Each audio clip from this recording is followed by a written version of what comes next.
what should I study in college? The act of becoming maniacally obsessed with, exploring deeply, passionately observing information, novel concepts, ideas, changing your mind, changing other people's minds about anything is more interesting than that thing. Economically, go study something you love. It is increasingly hard to actually predict what you should study to make a lot of money. But I can assure you that you will always be hireable if you can prove to your employers that you are capable of learning.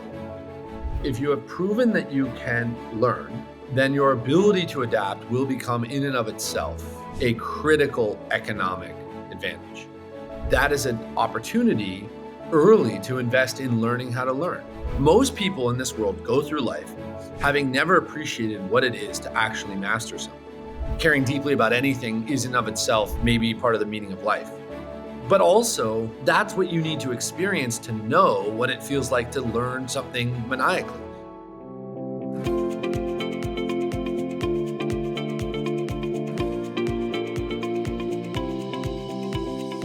Okay, Zach, welcome to the show. Why do you call the coming AI revolution the next renaissance? Well, first of all, thanks so much for having me. And I think that there's a lot of things that are going to happen in the next, um, 20, 30, 40, 50 years that uh, don't necessarily, won't necessarily feel like um, anything that we've experienced. And it is helpful, though, when talking about what could come next or what will come next, to describe it in terms that people can at least sort of relate to in a historical comparison. And the best one that I can come up with, and the team and I have come up with, is the first Renaissance, which was this sort of chapter in which human potential expanded across a bunch of different realms: science, politics. Sort of the birth of a lot of modern thinking happened during this 100-year chapter. It marked, sort of sandwiched between some sort of weird chapters. And I like the idea of the next Renaissance in particular because people are sort of feeling like we're at a low point geopolitically, or at least a local low point. Economically, things have felt a little strained, although on any relative basis, they're doing quite well. Again, this is all sort of local. But principally, I think we are entering a next Renaissance because what we understand one person can do, what we understand the capability of an individual or of a team to be, will sort of change dramatically. And I think that will give way to an incredible new world of creative expansion. So my guess is we see the birth of instruments and new genres of music. Geopolitical changes marked, I think, actually by improvements in our understanding of politics and economic theory. Obviously, massive improvements in novel sciences. So our understanding of particle sciences, material sciences, molecular sciences, life sciences, huge improvements. And very likely we will see an economic explosion or improvement, a Cambrian event, because of GDP and massive amounts of new productivity. So exciting times ahead. Now, what would you say are the main characteristics of the people who are going to thrive in this coming renaissance versus the people who might struggle? Yeah, well, I think I'll start by saying I think most people will, on any relative basis, live a better life than the one that they live today. Now, it's not clear that, and by the way, on what measure is better. So we'll start by that. But I think it is very likely that we're approaching a future where fewer and fewer people suffer for a lack of water, or lack of food, or lack of access to healthcare. There may be other issues that we face as a society, but my guess is based on the question that you're asking, who is going to truly thrive, meaning who will relatively outperform their peers. I think it'll be sort of two major features of those individuals. One, those with exceptionally high personal agency. So those who see themselves as the writer of their book, as the author of their story, and for whom intrinsic motivation has never been an issue, maybe for whom access to opportunity has been an issue, bad luck may have been an issue in the past. And those things will start to sort of give way, I think, to an opportunity where, do you want to do something? Okay, you get to do that thing. So agency will be one, and then my guess is uh, adaptability, curiosity, and sort of these deep humanistic qualities that inspire people to, or allow people to sort of go lots of different directions. Because it's one thing to be very motivated. It's another thing to be very motivated to say, I'm going to do this thing. This is the only thing I want to do, and I'm committing my life to it. Well, that's fine in 1950, where that job is pretty clearly going to exist for a long time, and if you can get into school to do it, you're guaranteed to get it. Well, that may change in a world where getting a degree in computer science may no longer actually get you a job in computer science by no fault of your own, simply because the job of the computer scientist may go away.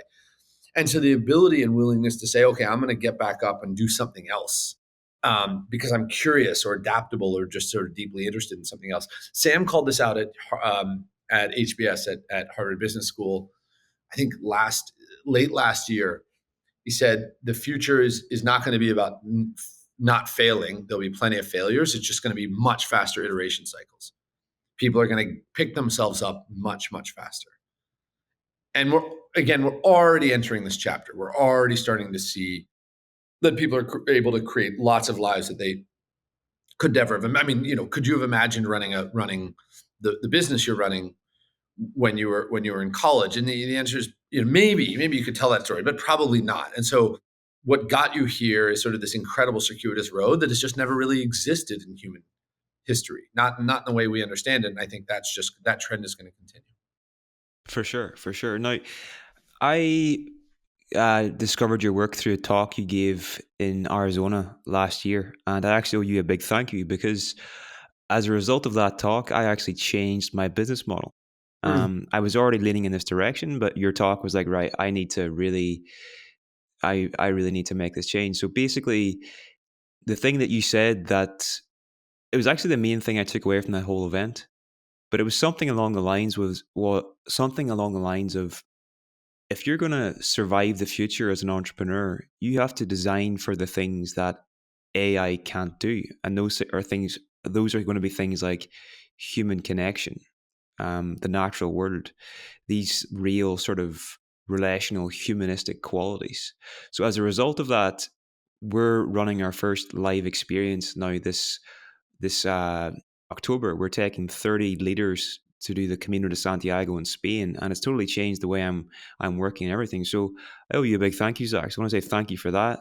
And can you just expand on that? Like, the future it really is important, if you're especially in the entrepreneurial world, to really be focusing on the things that AI can't do and really optimizing for the human Well, side of things. it's so interesting. First of all, thank you so much for sharing that. That means that means quite a bit. And I mean, look, you're in a better position to explain it than I am, I think, given that you are sort of living it. But why don't we do this? I'll provide sort of a primer, and then you can elaborate to the audience on why you made this decision, because I do think it's more interesting coming from you on a practical basis than me on a theoretical one. But my theory is not even my theory, my a core belief now, but that sort of is playing out in pretty real ways, is that people are so fixated right now on all of the things that AI will automate, and not enough on the things that it won't. And it is very easy for most enterprises to, especially the leadership in most enterprises, to gesticulate and sort of pontificate about all the things that AI will sort of change in their business, and then to tell everyone, okay, go do these things. And it's much harder to say, well, actually, what are we not going to change? And what do we need to be sort of retrenched in? And the reason I say this is because this is sort of how it's playing out. Sort of CEOs are rapidly kind of hitting the spam button on AI, the Staples easy button, with some really sort of negative consequences to culture, to customer experience, to productivity, even in some cases. Now, AI is having a profound economic impact, so I'm super excited about that. But it is hard for people to appreciate that in a world where machine intelligence gets much less expensive and much more capable than human intelligence, the human brain is not actually valuable for its ability to compute things. And when you appreciate that, when you just sit with that, you say, okay, well, then what is my brain going to be good for? And how will I differentiate? And after you do enough analysis, you quickly realize that so much of the last 10 years has basically taught us that trust, human experience and connection, brand, reputation are becoming even more important in a world where anyone can create content and anyone can build a website. And all of these barriers that used to present to businesses are gone now, evaporated. And that's just going to happen faster and faster. And so your content itself may become easier and easier to produce. And so what makes your business interesting? Well, it could be that the network that you build becomes far more interesting and the experiences that you provide people become far more interesting. And so I'll let you expand there, but that's the theory.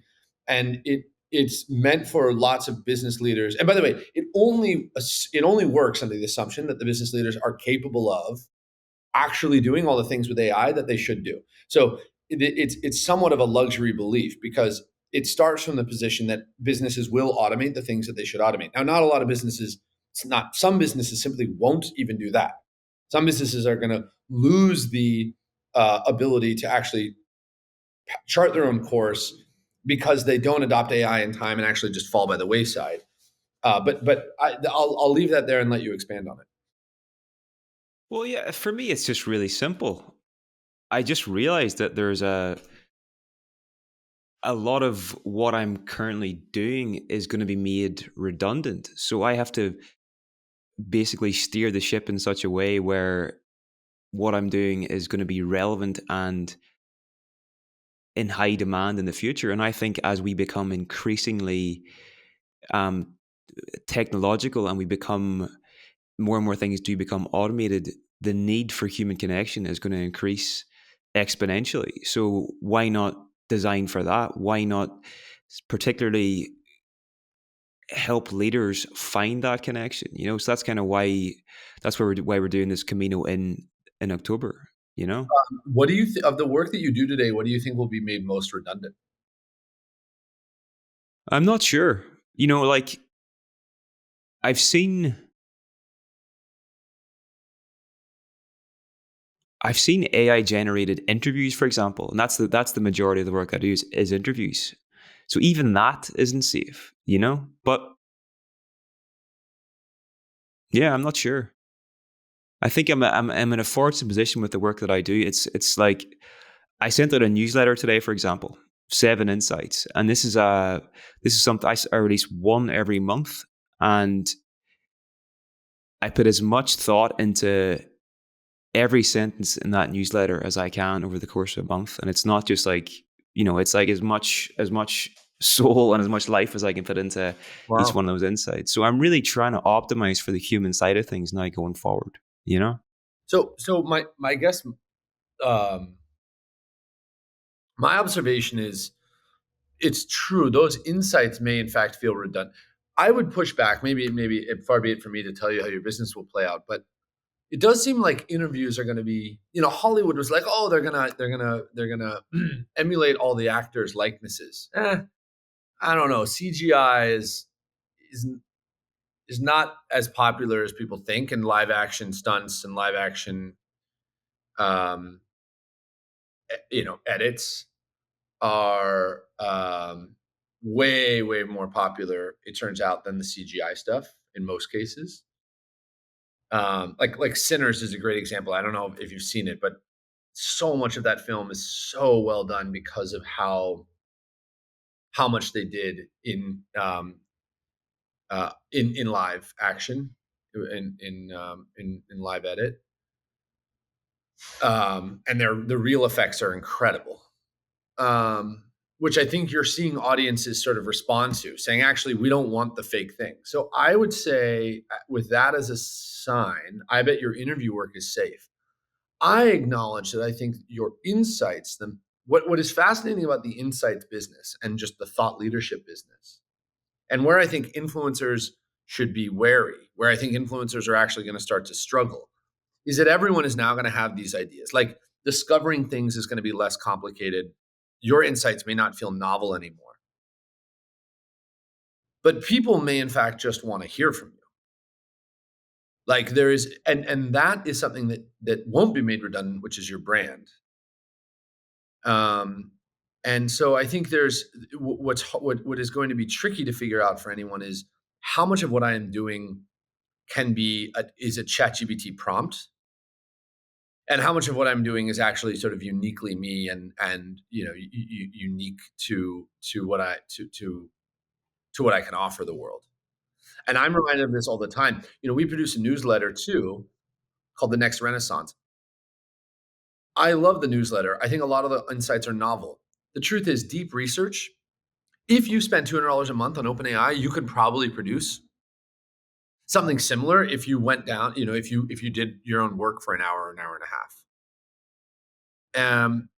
And the reason I think that newsletters are going to maintain popularity, and sort of podcasts, is because they serve as a water cooler. It's like a shared source of culture, and people can discuss them. And so again, it comes back to what your unique advantage may in fact be the community you're building around the content you're producing, and creating space for people to actually explore it together. Yeah, well, I think what I was trying to say there was like, whenever I am writing those insights now, whenever I am writing that newsletter, like, I'm trying to include as much of my own internal subjective experience as possible, as much narrative as I can, and my own kind of thoughts on it, because that's something that AI can't do. It doesn't have any subjectivity. So that's what I was thinking. And the other thing that I wanted to sort of highlight here, which I heard you speak about before, is it's going to be super important going forward, the ability to learn how to learn. Like, this is going to be crucial. Can you maybe expand on this as well? So one of the you were taking good notes. Thanks so much. One of the things that we talk about in the book, The Next Renaissance, that I sort of repeat as often as I can to anyone who will listen, is the story I tell is, or the anecdote I provide, is that every high schooler in the world that I've ever met has inevitably asked me the same question, which is, what should I study in college? And almost all of their parents have asked the same, right? So what are they asking? They're asking, actually, how do I make a lot of money? It's a thinly veiled attempt to ask my advice for how they can ensure an optimal economic outcome. And I have a very bad answer as far as they're concerned, which is, it doesn't matter. There is a rapidly declining correlation between your major and your economic outcome that is going to be pronounced pretty soon by this sort of new class of high schooler that doesn't go to college and actually flourishes economically, which I think we're about to see, because not even is not even spelling the end of the American academic institution. Most smart kids can't get into college in very competitive states. Um, or you can, but maybe you decide that, like, the college you got into isn't actually worth the tuition, because that's also increasingly common. Um, and so we're now seeing, I think we're going to start seeing a world where there are some colleges that you simply should not go to. And without naming names, these are probably private, potentially liberal arts schools that have historically gotten by, on in a world where everyone has to go to college, and so you sell a product that people have to buy. But if you're charging $60,000 a year for a degree that isn't actually really regarded in the private sector, and you're teaching students skills that aren't super fungible, well, why would you go to college? And so what I tell people this, and of course everyone hates it because they want an answer to how they can get rich. Um, what I do say, which I think is novel and thoughtful, is go study something you love, because it is increasingly hard to actually predict what you should study to make a lot of money. But I can assure you that you will always be hireable if you can prove to your employers that you are capable of learning a lot. Hmm. If you have proven that you can learn, then your ability to adapt will become in and of itself a critical economic advantage. And in a world that is going to change a lot, the only thing I can guarantee is that you're going to have to learn a lot. You're going to have to learn more by many standard deviations than any generation prior. And that is an opportunity early to invest in learning how to learn. The act of becoming maniacally obsessed with exploring deeply, um, passionately observing information, novel concepts, ideas, changing your mind, changing other people's minds about anything is more interesting than that thing economically. It could be that that thing also is the thing that introduces you to your spouse or introduces you to a bunch of friends. I mean, we know life has proven for many people that obsessing over something is a great path to joy and satisfaction. That like caring deeply about anything is in of itself maybe part of the meaning of life. But also that's what you need to experience to know what it feels like to learn something maniacally. Most people in this world go through life having never appreciated what it is to actually master something, having never appreciated what it is to actually obsess over something. And I say this, maybe that's not true.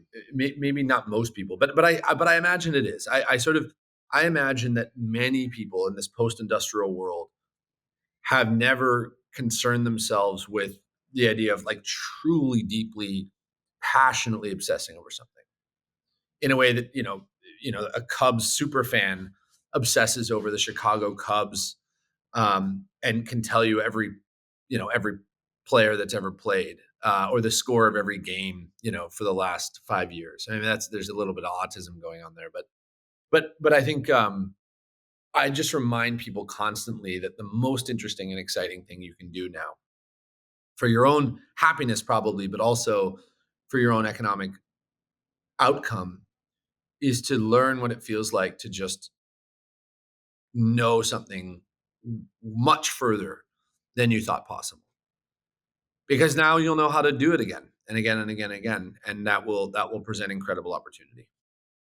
For sure, for sure. It strikes me that the ideal school situation would be you go somewhere and once you've reached a certain ability, they actually teach you, right, here's actually how you learn. Here's like the skill of meta learning, for example. Then once you have that in place, it's all about exploring your interests and seeing which are the areas of like high resonance for you, and then creating the conditions that really facilitate you to go down that path deeply. That would be the ideal learning environment and experience, I think.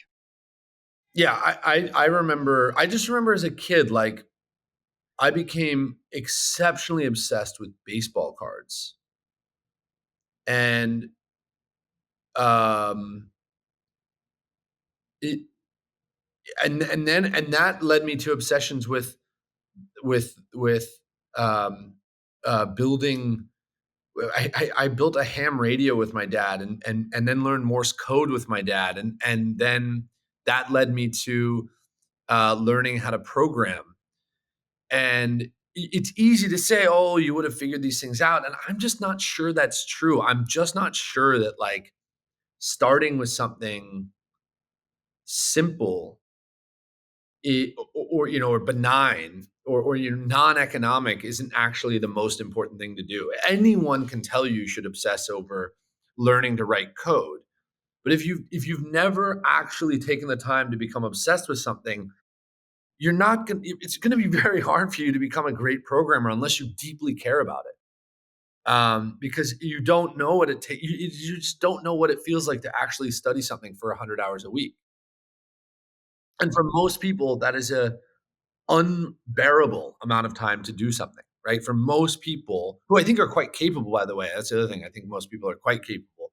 They just don't actually, there's no pattern for them to say, oh, I know now, that the next level gets more fun and more fun and more fun, etc. This makes me think that I probably have one of the best jobs in the world. So, like, every year for our company, we pick a summit, right? So one summit each year, and I pick a subject. So this year it's on coaching.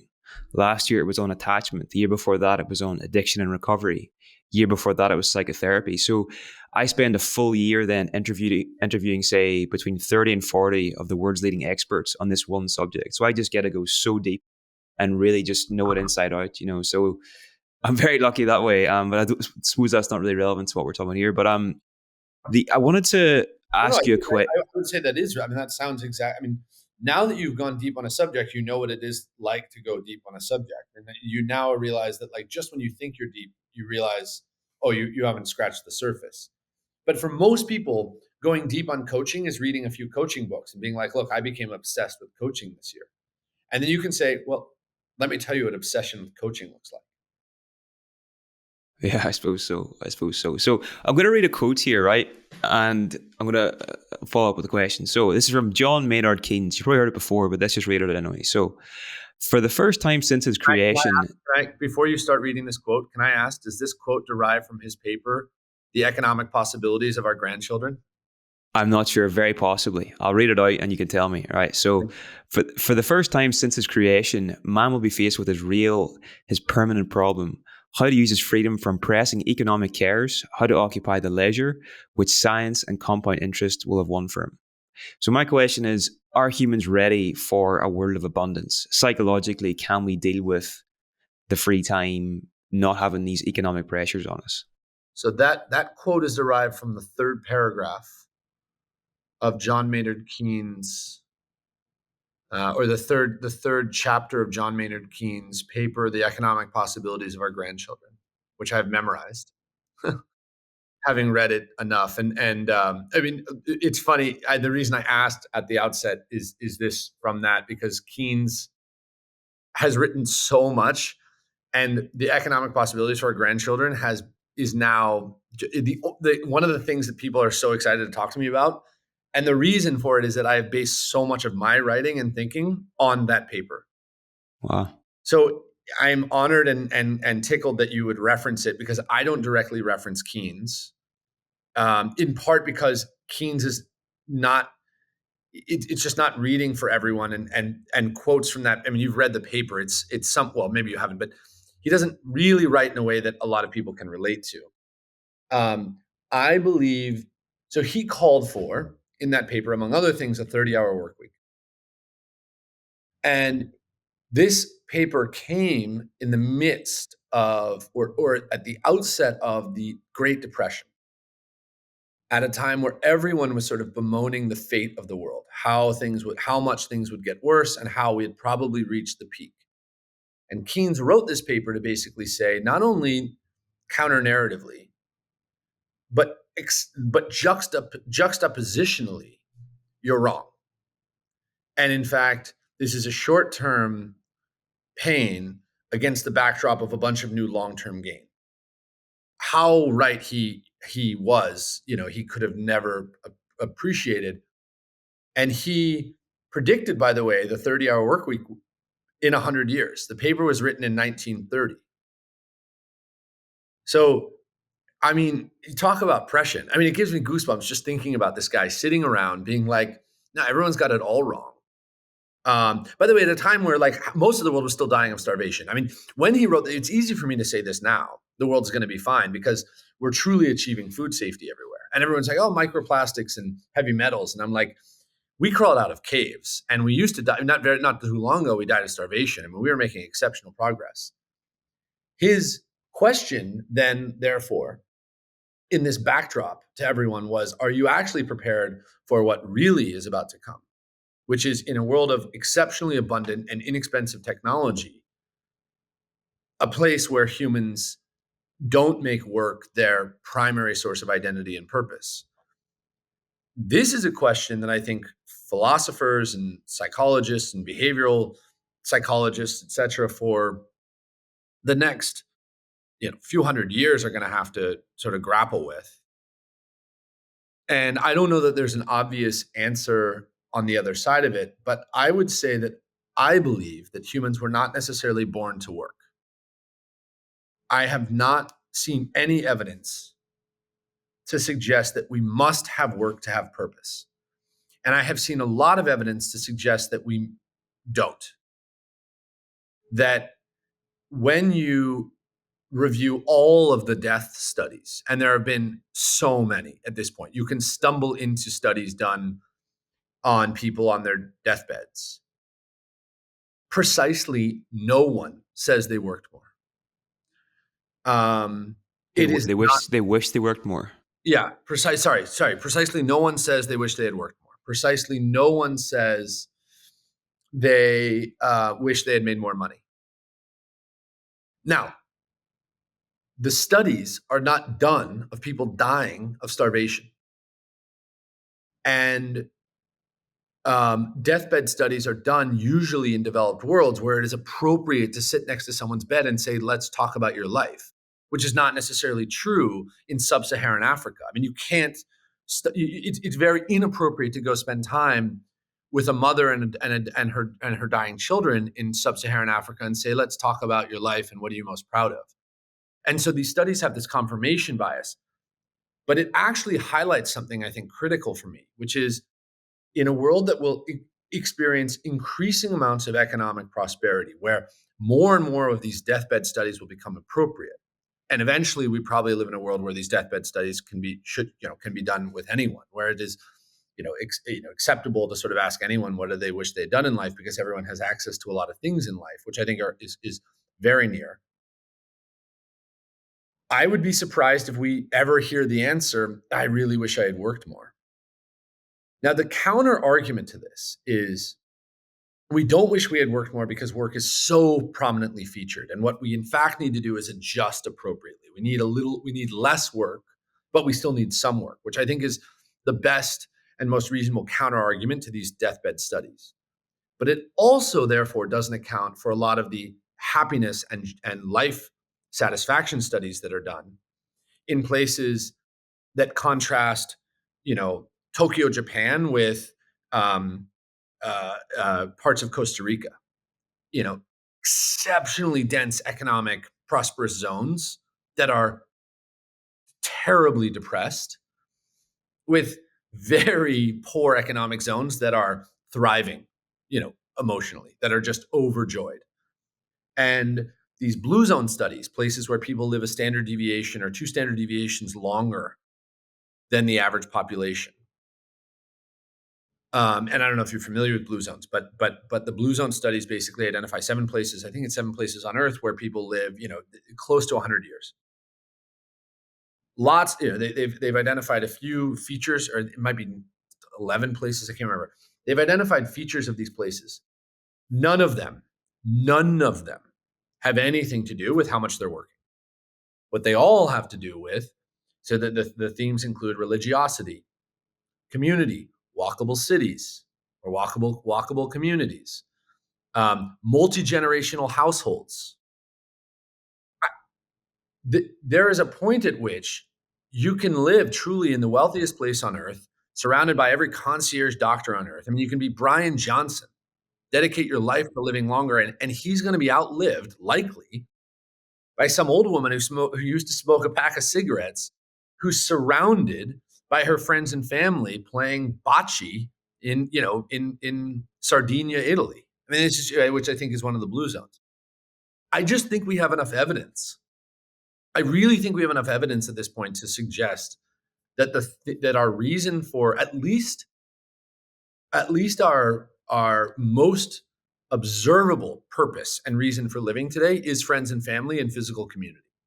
I think the evidence is so overwhelming at this point. It's not like it's a little mixed and we have to sort of glean. And that tells me that John Maynard Keynes' challenge to all of us, which is, what will man do when faced with the question, what can I do? What should I do? I think it's pretty simple. We should spend time with our friends and family. We should build physical communities that we want to be in and live meaningfully and deeply in these communities, exploring the world and eating good food the way that people have done for a long time. And the idea that we'll run out of things to do suggests that, people in Tokyo should be much happier than people in Nosara, Costa Rica. But that's just not how it plays out. It's just not true. Going, having everything at your fingertips does not, in fact, make a happier person. And it arguably has made a much more miserable person.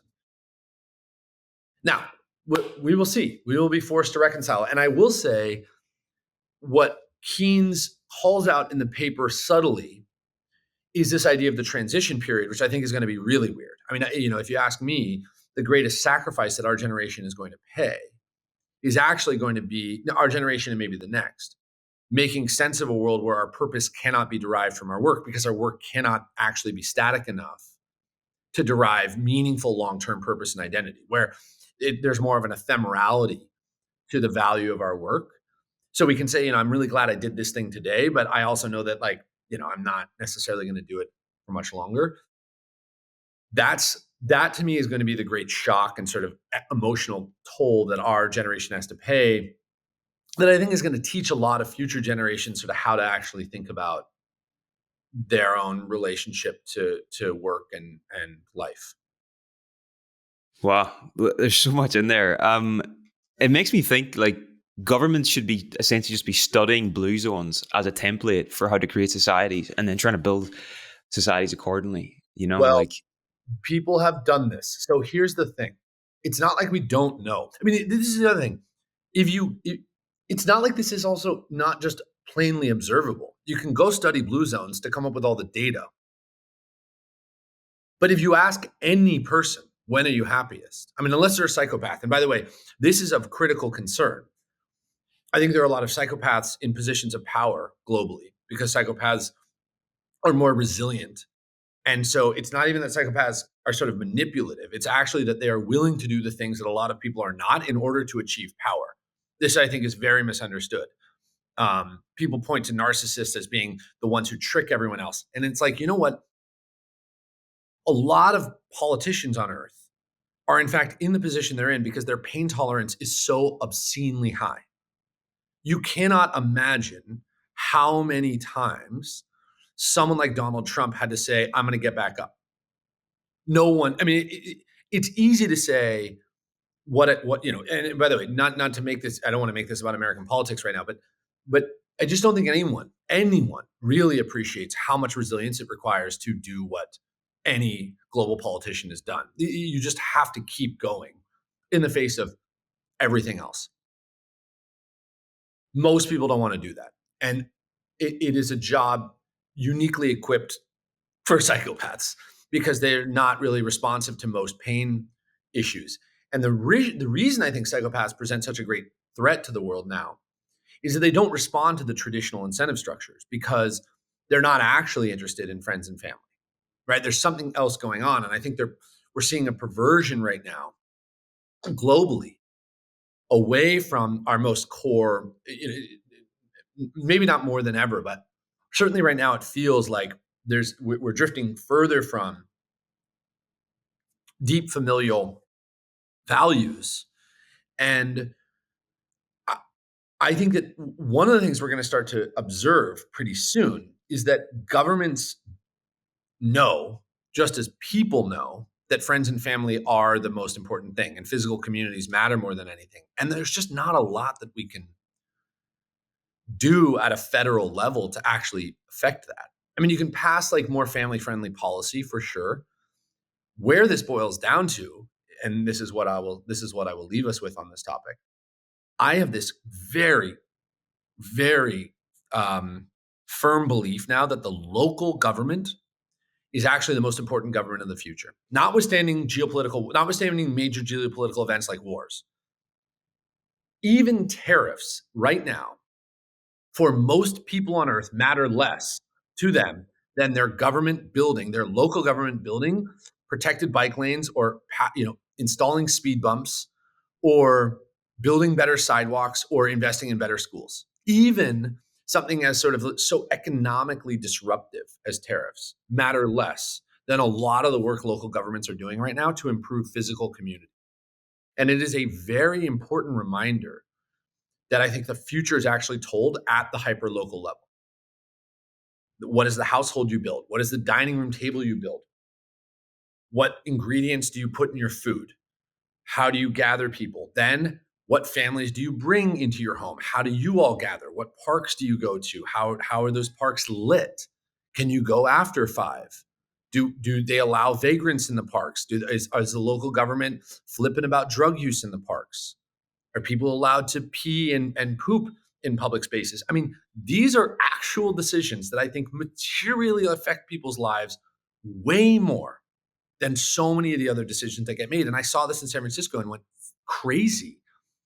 It was a local government so obsessed with performative, moralistic behavior, right? This like that, this crazy, almost, sociopathic local government that just wanted to tell everyone how to, all their moral positions at the cost of local living.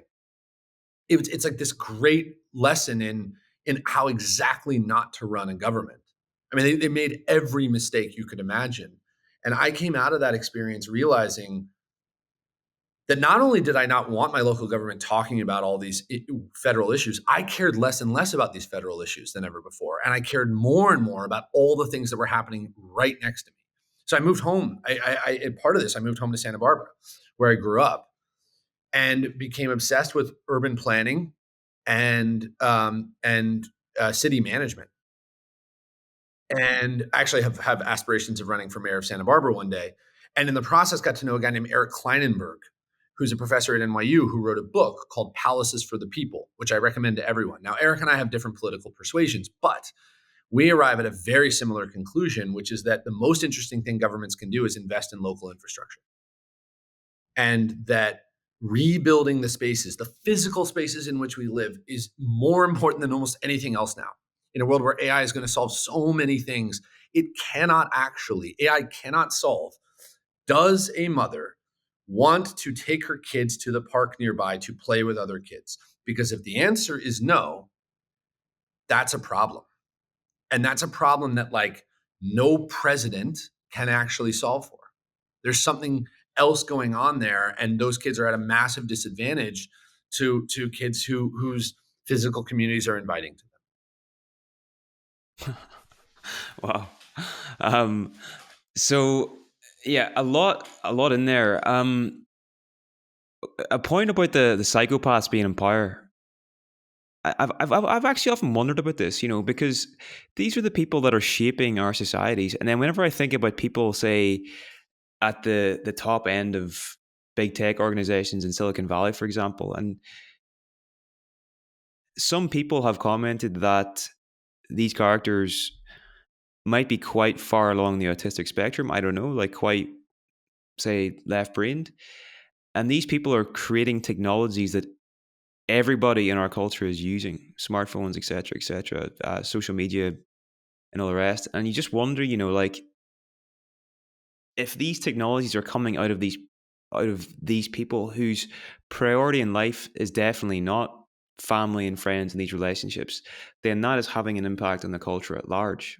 I don't know. I'm just a thought. And them. but this, I buy that. I buy that, and I would go a little further as to say, I think that when you sign up to be a fiduciary at one of these technology companies, it's your obligation to actually subvert.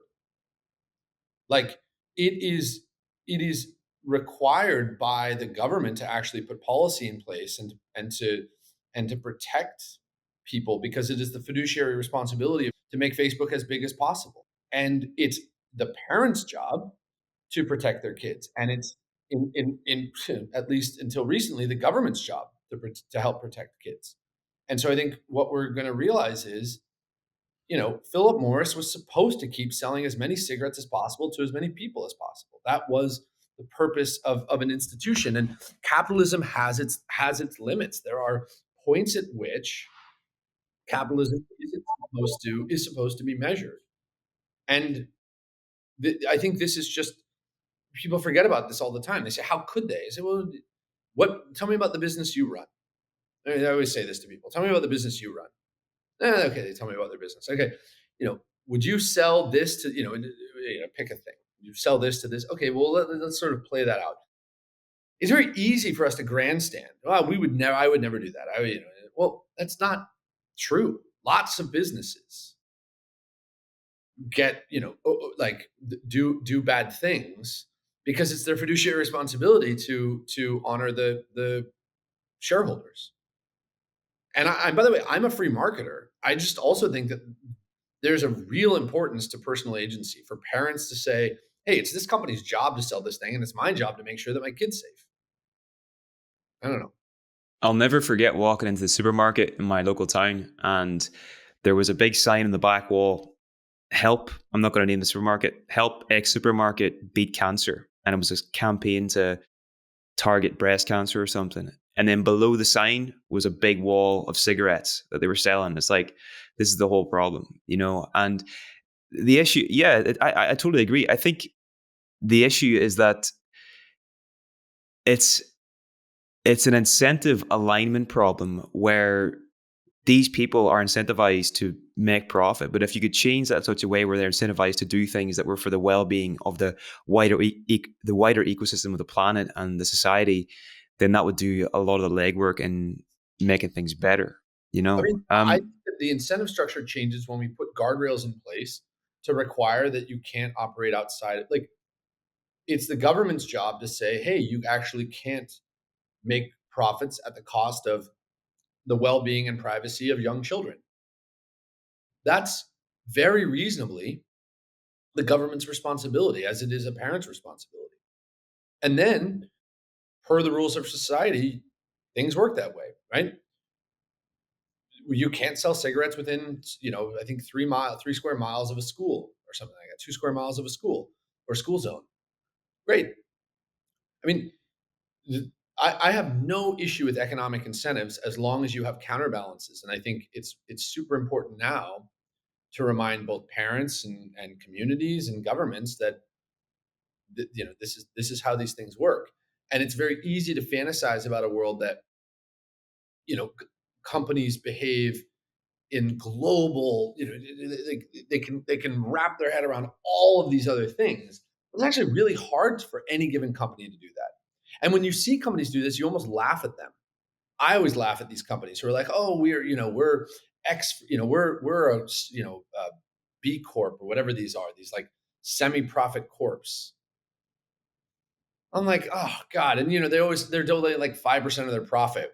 And it's mostly performative. They give themselves a pat on the back, but they're still manufacturing their goods mostly of plastic in China and in workshops run by, people underage. It's like, of course, right? You're a fiduciary, you're a financial fiduciary. That's what you're supposed to do. yeah, yeah, And by the way, individuals do this. I mean, I remind everyone of this. Would you pay the least amount of taxes possible? Yes. You have a financial responsibility to your family to pay less to the government. And everyone should do that, even if it means that your community has less money.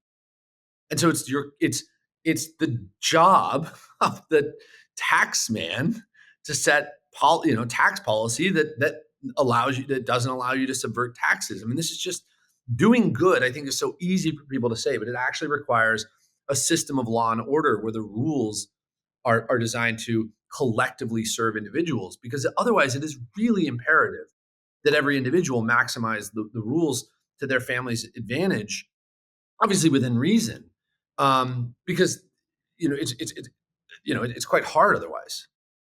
yeah, yeah. Right. So we've only a few minutes left, Zach. So I'm gonna ask a two-part question here, right? So let's hypothetically imagine there's an individual listening to this, and they are work has been the central source of meaning in their life for pretty much their whole life, and they're realizing now, like, holy shit, I need to diversify my identity away from work. um what would you say to that man? And the second part is, because I don't have a lot of time, I'm gonna ask another question on top, is how can that person best approach learning AI and how to master AI for what's coming? So those are the two questions. So I think anyone who says, "Wow, I've dedicated most of my life to a job, and that job provides me a ton of purpose," what I would say to anyone, what the question I would ask is it the community?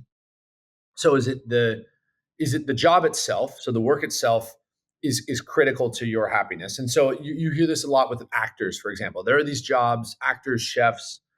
There are a few jobs where people are so committed to the work itself that they do it at incredible economic cost. That the job itself, they always say, but for the whatever it would, and the that group of people, it's harder to solve for. I admit, if you say, listen, I have to do this thing because it is the only thing that I've ever loved, and it is the work itself, I don't have a great answer today, honestly. My principal challenge is to explore it, is it susceptible to AI, and is it susceptible to automation, and if so, are you in a position to sort of find other things? If not, then you're fine. For people whose jobs purpose is primarily found in their community, the people they spend time with, then I have great news for them, which is they will continue to find community, and what they've identified is the importance of a shared set of values from people within close proximity, and that they will be fine. That will exist plenty. What they need to make sure they do is not live an insular life, because what a lot of people do is they live sort of permanently online, so much so that their work community is their only physical interaction. And this is the big scary moment when work starts to automate, even if people are economically okay, if they find that their physical community is sort of evaporating or getting thinner, and they cannot supplement it with offline community outside work, then we're going to have this very sort of, I think, short term, but very real sort of cultural dearth, where people are just perpetually online, in home, in isolation. And I worry about that a ton. And so what I challenge people to do is find physical community, which comes back to my point earlier, that the communities in which we live need to be places that we want to spend time. We cannot fill the world with strip malls. Um, and as much as I like a dive bar, I'd rather it not be predicated on alcohol. I do think that we need to find physical spaces that people want to live, in areas that in spaces that don't revolve around a device. And then the last question is, what should people? My understanding is, what should people do to prepare, or what should people explore, study, Someone who wants to learn? learn how to be really effective with AI, what would your first steps be? Let's say you're starting from scratch. I would tell anyone who wants to be effective with AI to start using. There are so many tools in the market, and I tell anyone to start to go explore them. And if you want to know my advice to people is always, if you want to read the white papers, you can. You can go super granular and read about the science. You want to read about the application layer, you can. You can go download the apps, and you can read the blogs from companies like OpenAI and Anthropic and Gemini. And you can read about the products they're building. And then if you want to really abstract, you can go read the life sciences blogs. You can go read the healthcare blogs, the education blogs, these companies who are applying AI and are starting to imagine what their futures might look like. The really cool thing is, AI as a tool for education has never been better. So if you really want to know where to start, describe yourself, describe what you're trying to accomplish to ChatGPT, and watch it give you an incredible list of resources and places to go explore, that I probably couldn't produce without actually knowing who you are, where you live, or what you're interested in. And until very recently, I think even now, the Next Renaissance newsletter is recommended by ChatGPT in a lot of prompts, which I'm tickled by. But there's just no shortage of places to go explore. And then if you really want to make a career in it, my recommendation is not to take accreditation courses. That's wasteful. And the weekend university is a great reminder that you can learn a lot without going to a traditional school. And all of these traditional schools have a fiduciary responsibility, to come back to my point earlier, to sell you things. Cornell and the Wharton have a responsibility to themselves to sell you AI accreditation courses. You don't have a fiduciary responsibility to take them. And there are a bunch of smart people on YouTube that want to teach you about AI for free, simply because it is their passion.